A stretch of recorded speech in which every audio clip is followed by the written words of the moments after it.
আগরতলা পুর নিগম ও ট্রাফিক পুলিশের যৌথ উদ্যোগে আজ কামানচুমোহনী থেকে মহারাজগঞ্জ বাজার পর্যন্ত বেআইনি পার্কিং এর বিরুদ্ধে অভিযান চালায়। ট্রাফিক পুলিশ সুপার মানিক দাস জানান, মহারাজগঞ্জ বাজার পর্যন্ত রাস্তার দুই পাশে বেআইনিভাবে প্রচুর যানবাহন রাখা হয়। এর ফলে এই রাস্তায় সবসময় যানজট লেগে থাকে।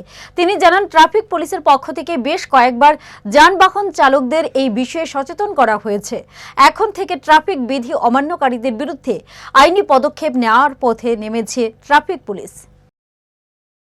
ইউনিট এএমসির পক্ষ থেকে অনেক দিন ধরে আমরা পাবলিককে সচেতন করছি।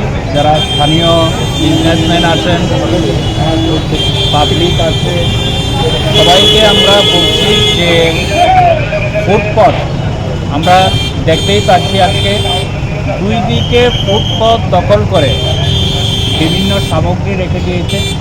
তো ফুটপথ না পেয়ে পাবলিক অটোমেটিক্যালি মেইন রোডে আসছে, যেটা ট্রাফিকের একটা বড় কারণ।